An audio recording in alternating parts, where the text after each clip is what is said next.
Perkembangan teknologi dan digitalisasi khususnya di bidang pendidikan membawa dampak yang sangat besar bagi pendidik dan peserta didik. Situasi ini saya rasakan sendiri terutama di SMA Negeri 2 Lubuk Linggau, Provinsi Sumatera Selatan, sekolah tempat saya mengajar.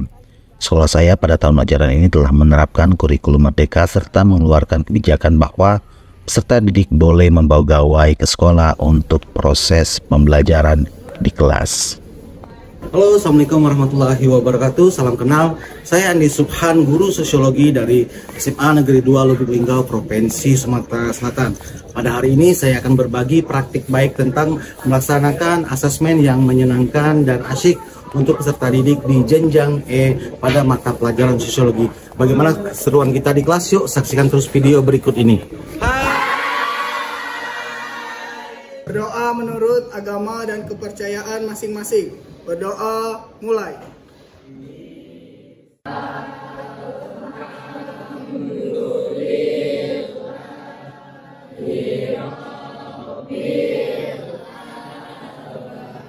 Berdoa selesai. Tentunya situasi dan kondisi ini menjadi tantangan tersendiri bagi saya sebagai guru. Tantangan yang saya hadapi sebagai guru adalah bagaimana agar proses pembelajaran dapat berjalan efektif dan menyenangkan, sehingga peserta didik tidak jenuh untuk mengikuti proses pembelajaran pada mata pelajaran yang saya ampuh. Karena mereka ini lahir dan tumbuh di tengah perkembangan teknologi digital, sehingga mereka sudah akrab sekali dengan teknologi sejak usia dini. Saya mencari berbagai referensi tentang teknologi agar dapat digunakan untuk mendukung proses pembelajaran, baik itu dalam penyampaian materi ajar maupun di dalam melaksanakan asesmen bagi peserta didik. Hasil pencarian saya dari berbagai referensi tentang pemanfaatan teknologi untuk membuat media pembelajaran dan materi ajar agar menjadi lebih menarik, interaktif, dan sesuai dengan kebutuhan peserta didik, saya memaksimalkan pemanfaatan salah satu tool dari Google Workspace for Education akun Belajar ID, yaitu Google Site. Selain gratis dan mudah dalam penggunaannya, Google Site juga dapat digunakan untuk menyajikan materi pembelajaran dalam format yang menarik dan interaktif, serta kita juga dapat menyematkan materi ajar dalam bentuk teks, video, animasi, dan gambar. Hal ini tentu dapat membuat pembelajaran menjadi lebih menarik dan tidak membosankan bagi peserta didik kita. Selain itu, peserta didik juga dapat mengakses materi tersebut dari mana saja tanpa harus lagi membawa buku. Penggunaan dan penerapan teknologi seperti smartphone ini tentu dapat menjadi alat yang sangat membantu peserta didik dalam proses pembelajaran. Namun, penting untuk kita terus mengingatkan kepada peserta didik untuk dapat menggunakan smartphone secara bijak agar tidak menimbulkan dampak negatif bagi peserta didik. Nah, anak-anak sekalian, kalian sudah mempelajari materi yang ada di Google Site tentang sosiologi. Selanjutnya kita akan melakukan asesmen. Tapi sebelum itu, kita main-main sebentar dulu. Kita akan melakukan ice breaking. Siap ya? Siap. Oke, sekalian, kalian silakan berdiri semua. Semuanya silakan berdiri. Oke, setelah berdiri, silakan kalian saling berhadap-hadapan. Oke, nah permainannya ada 3 kata. Yang pertama adalah aku, kamu, dan kita.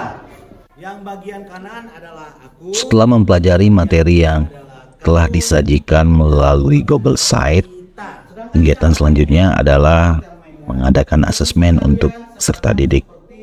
Tapi sebelum melakukan dan mengadakan asesmen tersebut, saya menyiapkan satu kegiatan lagi untuk peserta didik, yaitu ice breaking. Ice breaking ini merupakan kegiatan yang dilakukan untuk mencairkan dan menciptakan suasana belajar agar lebih menyenangkan dan seru. Nah, kegiatan ini sangat bermanfaat sekali bagi peserta didik karena dapat memberikan dan membantu peserta didik dalam meningkatkan motivasi belajar. Kegiatan ini juga dapat membuat peserta didik lebih tertarik lagi dan mau berpartisipasi dalam proses pembelajaran. Selain itu, ice breaking juga dapat membantu menciptakan suasana belajar yang lebih menyenangkan dan menarik. Hal ini tentu dapat membantu peserta didik merasa lebih nyaman dan fokus dalam belajar. Di samping itu juga, ice breaking dapat membantu hubungan interaksi antara sesama peserta didik. Kamu konsentrasi, siap. Aku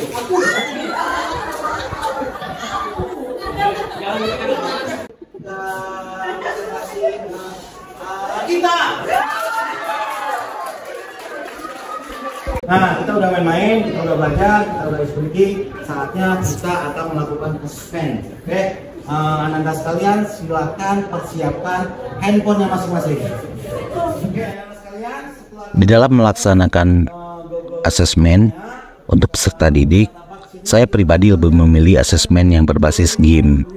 Dalam hal ini, saya memanfaatkan dan memaksimalkan salah satu fitur Quizizz, yaitu Mastery Pick. Seperti yang kita ketahui bersama, Quizizz ini adalah sebuah platform pembelajaran berbasis web yang memungkinkan kita sebagai guru untuk membuat dan memberikan kuis interaktif kepada peserta didik. Kuis yang kita buat di Quizizz dapat berupa pilihan ganda, isian, uraian, polling, dan daftar list, serta masih banyak bentuk-bentuk soal lainnya. Nah, Quizizz ini juga dapat digunakan untuk berbagai mata pelajaran, mulai dari matematika, sains, bahasa, hingga IPS. Saya lebih memilih fitur Mastery Pick karena ini adalah mode permainan langsung di Quizizz, di mana peserta didik dapat menjawab saat mereka sembari mendaki gunung. Mode permainan ini menggabungkan asesmen melalui pengulangan soal dalam gamifikasi untuk menciptakan pengalaman belajar yang menarik. Dalam mode Mastery Pick, peserta didik bertujuan untuk mencapai tujuan akurasi dengan menjawab ulang pertanyaan yang telah dijawab salah. Peserta didik juga mendapatkan power up dan mengatasi tantangan secara berkala dengan bermain mini game di dalam fitur tersebut. Selain itu juga, kita sebagai guru dapat mengamati kemajuan peserta didik secara langsung melalui dashboard. Adapun beberapa fitur utama dari Mastery Pick ini adalah pertanyaan yang diulang berdasarkan akurasi. Maksudnya, peserta didik akan ditanya pertanyaan yang sama beberapa kali hingga mereka mampu menjawabnya dengan benar. Dan ini membantu mereka untuk belajar dari kesalahan mereka dan meningkatkan pemahaman mereka tentang materi pelajaran tersebut. Selanjutnya, peserta didik dapat mengumpulkan kekuatan atau power up untuk membantu mereka dalam permainan. Misalnya, power up Reveal Answer dapat mengungkapkan jawaban yang benar kepada peserta didik. Selain itu, ada juga fitur mini game. Peserta didik harus menyelesaikan permainan atau mini game untuk mengatasi tantangan dalam permainan. Nah, ini membantu mereka untuk terus tetap terlibat dan termotivasi saat mereka belajar. Selanjutnya adalah mengamati langsung. Kita sebagai guru dapat langsung mengamati kemajuan peserta didik kita secara langsung dan real time dengan dashboard langsung. Ini membantu kita sebagai guru untuk dapat mengidentifikasi peserta didik yang membutuhkan bantuan tambahan dan untuk memastikan bahwa semua peserta didik mampu mencapai tujuan akumulasi mereka sesuai dengan KKM yang kita tetapkan sebelum kita memainkan permainan tersebut. Assalamualaikum warahmatullahi wabarakatuh.